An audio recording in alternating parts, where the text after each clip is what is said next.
오늘 성경 말씀을 보면 도무지 이해가 되지 않는 부분이 있어요. 여러분, 아무리 이해하려고 하는데도 이해가 되지를 않아요. 여러분, 하나님께서 이스라엘 백성들을 구원해 주셨습니다. 이스라엘 백성들은 갖은 노동과 채찍질, 고통 가운데 하나님께 부르짖었어요.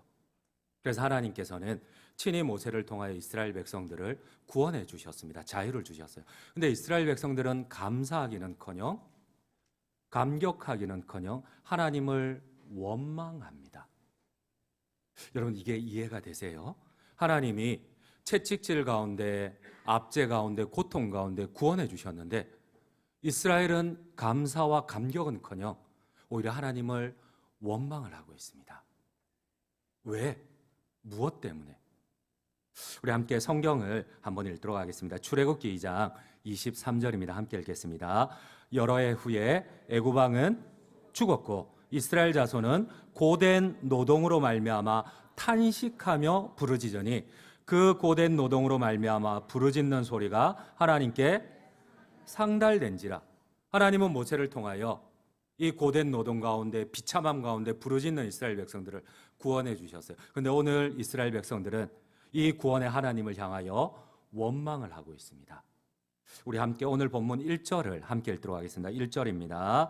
여호와께서 들으시기에 백성이 악한 말로 원망하며 여호와께서 들으시고 진노하사 여호와의 불을 그들 중에 붙여서 진영 끝을. 왜 이해되지 않는 이런 일이 일어날까요? 여러분, 이스라엘 백성들은 더 아이러니한 거는 하나님을 원망하는 것을 넘어서 자기들을 채찍질하고 밥도 주지 않고 고된 노역 가운데 고통스럽게 했던 애굽으로 돌아가자고 해요. 여러분, 말도 안 되는 일이 왜 일어날까요? 여러분, 혹시 이해가 되세요? 저는 아무리 성경을 묵상을 해도 이해가 되지를 않습니다. 이상한 것은 이스라엘 백성들이 바로에게 당한 것처럼 하나님께서 이스라엘 백성들을 때린 것도 아니에요. 이스라엘 백성들을 강한 노동을 시킨 것도 아니에요. 오히려 자유를 주셨어요. 일하지 않도록 하셨어요. 근데 왜 이들은 하나님을 원망하는 걸까요? 우리 함께 출애굽기 5장 16절을 함께 읽도록 하겠습니다. 출애굽기 5장 16절입니다. 당신의 종들에게 짚을 주지 아니하고 그들이 우리에게 벽돌을 만들라 하나이다. 당신의 종들이 매를 맞사오니 이는 당신의 백성의 죄니이다. 여러분, 바로처럼 애굽의 왕처럼 하나님이 그 백성을 때린 것도 아니에요. 근데 왜 이 백성은 원망을 하는 걸까요? 여러분, 심지어 하나님이 가혹한 노동과 할당량을 채우지 못해서 밥도 안 준 것도 아니에요. 근데 왜 이들은 하나님을 원망하고 오히려 바로에게, 사탄에게 돌아가자고 하는 걸까요? 밥도 안 주고 때린. 우리 한번 출애굽기 5장 19절도 한번 같이 한번 읽겠습니다. 5장 19절입니다. 기록하는 일을 맡은 이스라엘 자손이 너희가 매일 만드는 벽돌을 조금도 감하지 못하리라 함을 듣고 화가 몸에 미친 줄 알고. 여러분, 이 벽돌을 다 못 만드니까 밥도 안 줘요. 하나님이 때린 것도 아니고 일을 시킨 것도 아니고 밥을 안 준 것도 아닌데 왜 하나님을 원망하고 밥도 안 주고 때리고 비참한 노동 가운데 울부짖게 만든 애굽으로 돌아가자고 하는 걸까요? 혹시 여러분들은 이게 이해가 되십니까? 이스라엘이 광야에서 먹을 음식을 구하지 못할 때 하나님은 이 하늘의 양식인 만나를, 힘센 자의 양식인 이 하늘 양식 만나를 원 없이 내려주셨어요. 왜 원망을 하는 걸까요? 우리 함께 시편 78편 24절 25절을 함께 읽도록 하겠습니다. 24절입니다. 그들에게 만나를 비같이 내려 먹이시며 하늘 양식을 그들에게 주셨나니 사람이 힘센 자의 떡을 먹었으며 그가 음식을 그들에게 충족히 주셨도다. 일을 시킨 것도 아니고 먹는 거를 안 준 것도 아닌데 오히려 풍족히 주셨는데 왜 하나님을 원망할까요? 심지어 저녁에는 하나님께서는 온 진 전체에 메추라기를 덮이게 해서 고기도 원 없이 먹게 하셨어요. 그런데 왜 원망을 하는 걸까요? 우리 함께 성경을 읽도록 하겠습니다. 출애굽기 16장 12절 13절입니다. 내가 이스라엘 자손의 원망함을 들었노라. 그들에게 말하여 이르기를 너희가 해질 때에는 고기를 먹고 아침에는 떡으로 배부르리니 내가 여호와 너희의 하나님인 줄 알리라 하라 하시니라. 저녁에는 메추리가 와서 진에 덮이고 아침에는 이슬이 진 주위에 있더니. 그렇습니다. 여러분, 이들은 하나님을 원망한 이유가 딱 한 가지 있어요. 여러분, 혹시 우리 역시도 이 백성들처럼 내 뜻대로 안 된다고, 내 마음대로 안 된다고, 여러분, 우리를 구원하신 저 천국 영생의 소망을 주신 그 하나님을 원망하지는 않습니까? 여러분, 이들이 원망하는 이유는 오늘 본문에 딱 하나밖에 없습니다. 하나님이 내 뜻대로 안 움직여준다고, 내가 원하는 대로 안 해준다고. 여러분, 이들이 하나님을 원망한 이유는 생선을 먹고 싶은데, 이 광야에서 오이를 먹고 싶은데, 이 광야에서 참외를 먹고 싶은데 참외를 안 주는 거예요. 하나님이 만나만 주고 메추라기만 주고 오이를 안 주는 거예요. 부추를 안 주는 거예요. 마늘을 안 주는 거예요. 여러분, 오늘 본문 5절을 함께 읽도록 하겠습니다. 5절입니다. 우리가 애굽에 있을 때는 값없이 생선과 오이와 참외와 부추와 파와 마늘들을 먹은 것이 생각나거늘. 그렇습니다. 여러분, 교만 때문에 그래요. 여러분, 어느덧 나를 압제하든 나를 채찍질하든 하루 종일 갖은 노역으로 고통스럽게 하든 그 애굽왕 바로 사탄에게서 구원해 주신 그 하나님에 대한 구원의 감격을 잃어버리고 저 천국 영생에 대한 소망을 잊어버리니까 하나님은 이제 도깨비 방망이에요. 내가 원하는 대로 생선을 달라면 생선을 줘야 되고, 내가 원하는 대로 부추를 달라면 부추를 줘야 되고, 참외를 달라면 참외를 줘야 되는데 참외를 안 줘요. 자동 자판기처럼 내가 누르면 하나님이 줘야 되는데 내 뜻대로 안 돼요. 여러분, 혹시 내가 구원의 감격을 잃어버리고 저 천국 영생에 대한 소망을 잃어버리고 내가 현실에서 내가 원하는 것을 하나님이 안 해준다고, 여러분, 혹시 나도 모르게 아이고 세상으로 돌아가자, 내 욕망 가운데 여러분, 저 불신자들이 저 지옥 형벌을 생각지 않고 단지 그들의 그 자유스러움만, 그 욕망만을 여러분들 추구하지는 않으셨습니까? 오히려 하나님의 구원을 욕되게 하고 하나님을 원망하지는 않으셨습니까? 내 뜻대로 안 된다고, 참외를 줘야 되는데, 부추를 줘야 되는데. 사랑하는 성도님 여러분, 이들의 교만과 억지를 보십시오. 이스라엘 백성들은 벽돌을 구울 집도 얻지 못해서 바로에게 간청을 해요. 집도 안 주고 우리가 집을 주어서 벽돌을 구우면 할당량을 못 채우니까 밥도 못 먹지 않느냐. 그러니까 제발 집이라도 다오. 근데 그들은 할당량을 못 채우고 밥도 못 먹었는데 누가 그들에게, 노예들에게 생선을 주고, 누가 노예들에게 참외를 주고, 누가 노예들에게 여러분 부추를 주고 파와 마늘을 줍니까? 여러분, 이들의 억지를 보십시오. 여러분, 혹시 우리도 이 구원의 감격을 잃어버리고 저 천국 영생에 대한 소망을 잃어버리고 하나님께 억지를 부리고 있지는 않으십니까? 여러분, 우리 한번 출애굽기 5장 5절에서 7절을 한번 같이 한번 읽도록 하겠습니다. 5절입니다. 바로가 또 이르되 이제 이 땅의 백성이 많아졌거늘 너희가 그들로 노역을 쉬게 하는도다 하고, 바로가 그날의 백성의 감독들과 기록원들에게 명령하여 이르되 너희는 백성에게 다시는 벽돌에 쓸 집들 전과 같이 주지 말고 그들이 가서 스스로 집을 줍게 하라. 여러분, 매를 맞았어요. 할당량을 못 채워서 매를 맞고, 할당량을 못 채워서 밥도 못 먹고, 근데 하나님이 구원해주고 만나와 메추라기를 원없이 줬는데, 여러분, 이들의 억지를 보십시오. 야, 생선도 주고 참외도 주고 막 내가 원할 때 파와, 여러분, 누가 노예에게 이걸 줍니까? 말도 안 되는 소리, 말도 안 되는 억지예요. 우리가 구원의 감격을 잊어버리면 하나님 앞에 억지를 부릴 수밖에 없다는 것을 혹시 아십니까? 저 천국 영생에 대한 소망을 잃어버리면 여러분, 하나님을 우리가 도깨비 방망이나 자동 판매기처럼 취급한다는 것을 아십니까? 그렇습니다. 이들이 하나님을 원망한 이유는 단 하나밖에 없어요. 구원의 감격을 잃어버리고 교만하여 변질되었기 때문에 그렇습니다. 그래서 그들이 마지막에 선택한 것이 무엇입니까? 사탄의 화신인 바로에게 돌아가자는 겁니다. 말도 안 되는 이런 선택이 어디 있어요? 근데 여러분, 우리가 그렇게 하고 있습니다. 우리가 그렇게 하고 있어요. 여러분, 이보다 더 근본적인 문제는 이제 보름만 더 가면 돼요.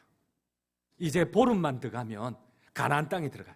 젖과 꿀이 흐르는 가나안 약속의 땅에 들어가면 생선을 먹을 수가 있어요. 그곳에서는 참외를 먹을 수가 있고, 그곳에서는 파와 마늘을 먹을 수가 있어요.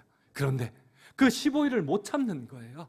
내 뜻대로 돼야 되는데 내가 자동 판매기를 누르면 하나님이 뚝딱 와가지고 파도 주고 생선도 주고 이 광야에서 농사도 짓지 못하는 물도 없는 이 광야에서 원하는 대로 이 하나님이 이 만나도 내리고 메추라기도 내렸으니까 내가 원하는 대로 자동 판매 꾹꾹꾹 누르면 하나님 와가지고 내 손 다 들어줘야 되는데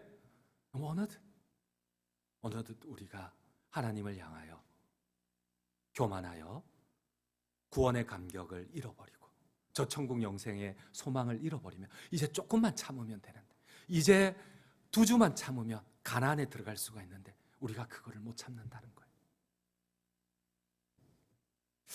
사랑하는 성도님 여러분, 여러분들은 어떠세요?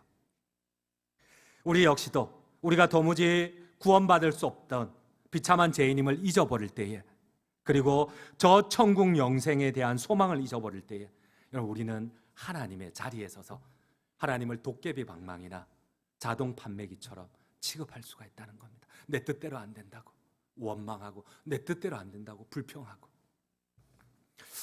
여러분 사탄은 우리가 영생의 선물을 받은 것을 잊게 만듭니다. 자꾸만 현실에만 우리의 눈을 집중하게 만듭니다. 내 뜻대로 안 된다고 불평하게 만듭니다. 결국 우리의 잦은 불평과 부정적인 말은 우리에게 임한 하나님의 구원을 잊게 만들고 우리가 가야 할 천국 영생에 대한 이 귀한 하나님의 은혜를 잊게 만듭니다. 구원에서 멀어지게 하고. 여러분 불평하는 이스라엘 백성들을 보십시오. 오히려 하나님을 원망하고 그네들이 마지막에 이 억지를 부리는 게 차라리 애굽이 좋았다, 사탄에게 돌아가자, 이러고 있어요. 이게 이해가 되십니까? 근데 우리가 그러고 있어요. 오늘 본문을 통해서 반드시 기억해야 할 게 있어요. 여러분 우리가 기억해야 할 중요한 교훈은 하나님께서 우리가 하나님의 자녀답게 살지 못할 때에 하나님이 우리를 징계하시고 진노하신다는 거예요. 여러분 이스라엘 백성들을 한번 가만히 보십시오. 그들이 출애굽하여 홍해를 가르고 이 시나이 반도에서 시내산까지 내려올 때는 그들이 아무리 원망을 하고 불평을 해도 하나님이 징계하지 않으세요. 그들의 원망과 불평을 그대로 놔두세요. 그런데 딱 하나님이 진노를 하세요. 이제부터는 바로 시내산에서 하나님이 번개 가운데 구름 가운데 하나님이 위험 가운데 천둥 가운데 임하셔서 그 백성과 언약을 맺었어요. 나는 너희의 하나님이 되겠고 너희는 나의 백성이 되리라. 나는 너희의 아버지가 되겠고 너희는 나의 자녀가 되리라. 이 시내산 언약이 맺고 난 뒤부터는 이 백성들이 자녀된 신분에서 하나님을 원망할 때에 하나님은 그때부터 징계를 하시기 시작합니다. 그때부터는 내 아들이기 때문에. 여러분 어쩌면 저기에 있는 우리 초등부 하진이 앞에 보이는데 하진이가 잘못을 한다고 하랑이하고 제가 때리지를 않습니다. 내 자식이 아니니까. 잘못하면 뒤에 있는 엄마가 저를 원망할 수 있으니까 제가 때리지를 않아요. 그죠? 내 자식이 아니니까. 근데 하나님께서는 이제는 하나님의 자식이에요. 시내산 언약 이후에는 이제는 하나님의 자식이에요. 이 자식들이 하나님을 진노케 하거나 이 자식들이 죄를 지을 때 하나님은 남의 자식 보듯이 그렇게 내버려 두지를 않아요. 사랑하는 성도님 여러분, 하나님께서 우리의 친아버지시기 때문에 이웃집 자식처럼 내버려 두지 않고 징계하신다는 사실을 아십니까?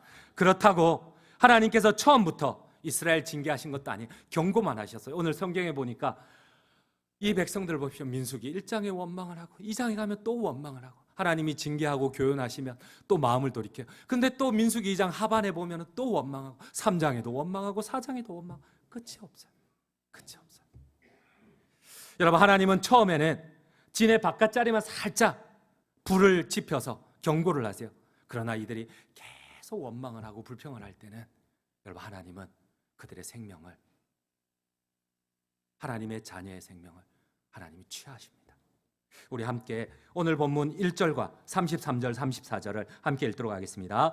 여호와께서 들으시기에 백성이 악한 말로 원망하매 여호와께서 들으시고 진노하사 여호와의 불을 그들 중에 붙여서 진영 끝을 사라게 하시매.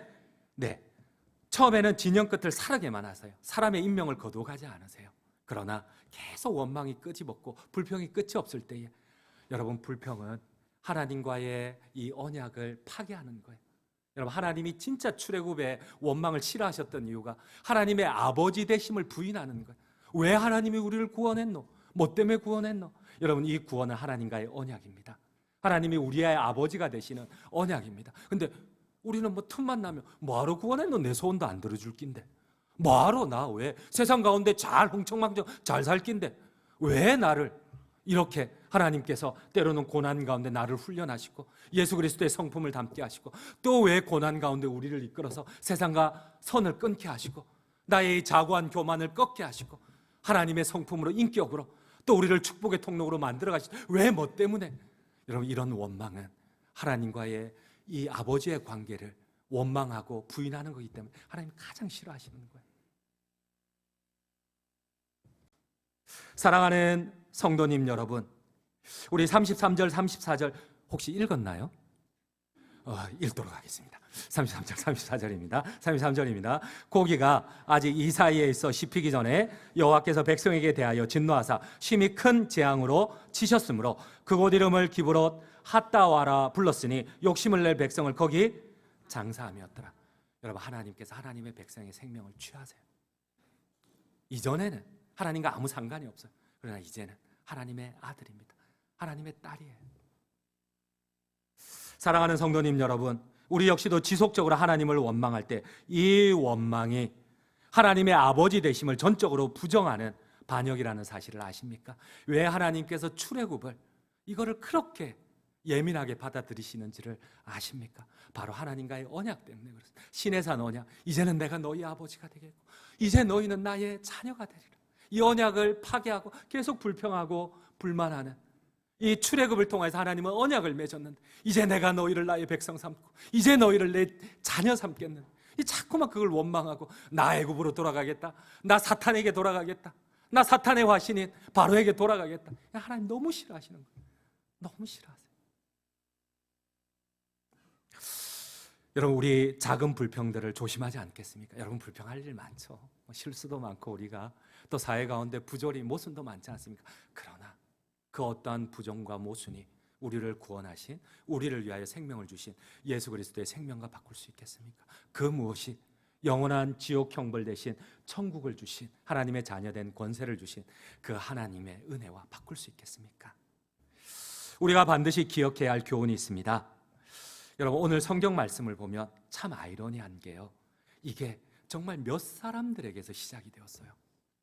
몇 사람들에게 시작된 이 불평이 이스라엘 공동체 전체에 하나님의 진노와 하나님의 저주를 가지고 왔어요. 우리 한번 성경을 함께 읽도록 하겠습니다. 오늘 본문 4절입니다. 함께 읽겠습니다. 그들 중에 섞여 사는 다른 인종들이 탐욕을 품음에 이스라엘 자손도 다시 울며 이르되 누가 우리에게 고기를 주어 먹게 하랴. 이 점청법을 한번 보십시오.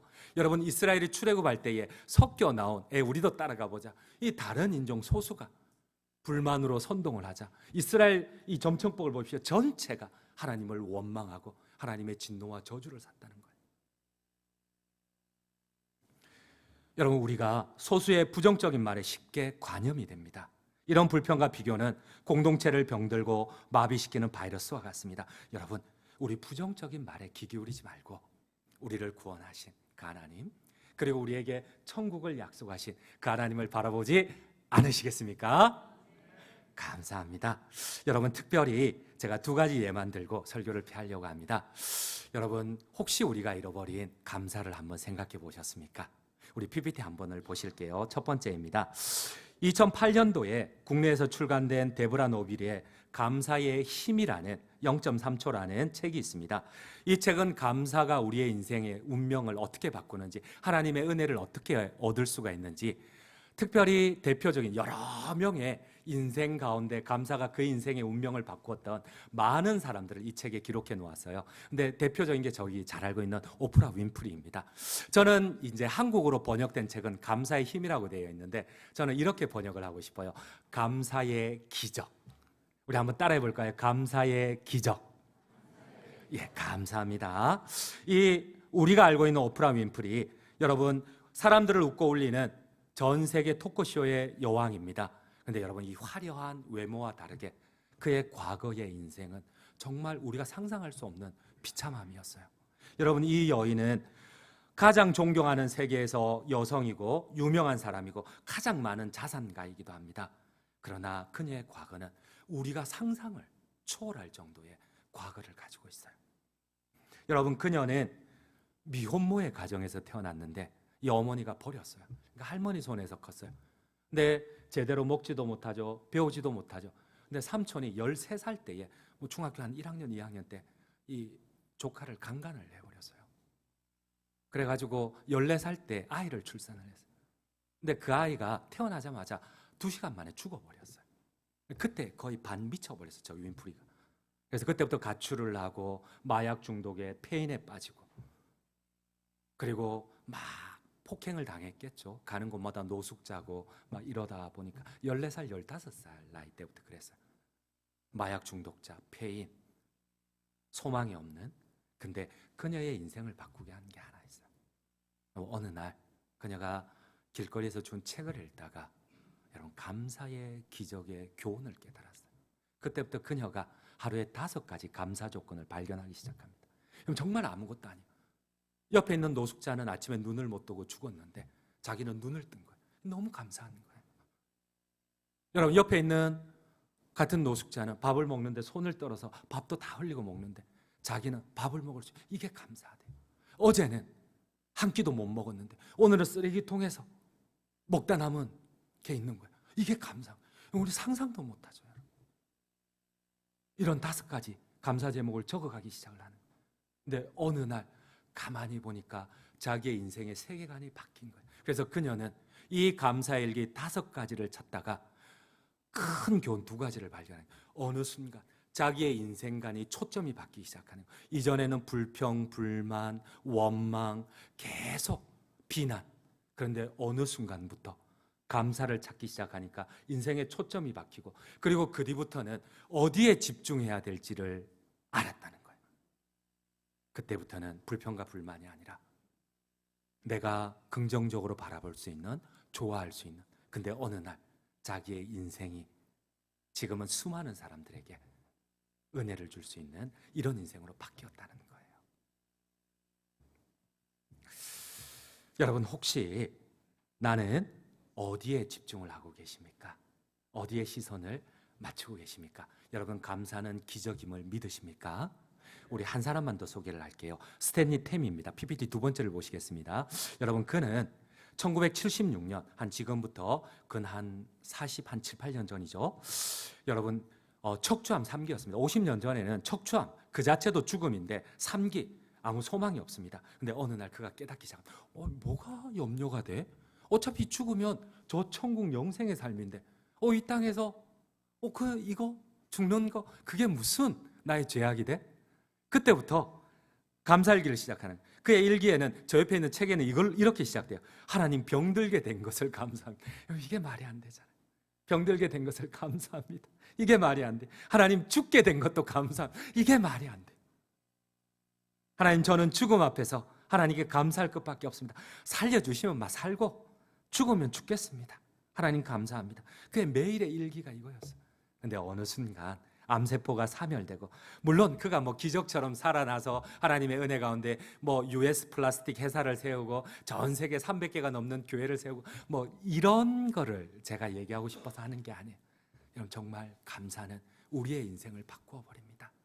우리의 죽음의 질병을 바꾸어 버립니다. 여러분들 아멘이세요? 우리 그러면 옆에 분하고 이렇게 한번 인사해 보시겠습니다. 감사는 기적이다. 여러분, 기적의 얼굴이 인상을 쓰고 그렇게 얘기를 하면 이게 기적이겠어요? 불평이겠어요? 우리 다시 한번 환한 얼굴로 다시 한번 고백하겠습니다. 옆에 분 손을 꼭 잡고, 감사는 기적이다. 감사는 참된 믿음이다. 감사는 구원의 완성이다. 하지 마세요. 막 시킨 제가 이상하면. 여하튼 결론을 맺도록 하겠습니다. 여러분, 혹시 이번 추석 명절에 가족 간에 오해가 있습니까?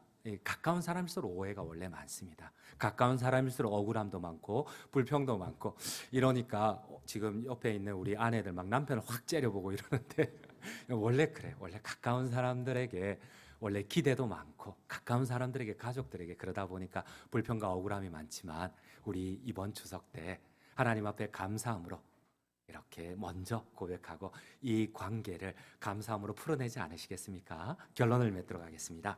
민수기 14장 28절입니다. 함께 합독하도록 하겠습니다. 그들에게 이르기를 여호와의 말씀에 내 삶을 두고 맹세하노라. 너희 말이 내 귀에 들린 대로 내가 너희에게 행하리니. 여러분, 하나님의 약속입니다. 우리가 불평을 하면 그 인생을 불평하는 인생으로 하나님 바꿔주신다고 합니다. 그럼에도 불구하고 우리가 감사할 때에 하나님 반드시 그 감사에 대한 책임을 하나님이 지신다고 하십니다. 아멘이십니까? 이러한 은혜가 여러분들 모두에게 있기를 간절히 주님의 이름으로 축원드립니다.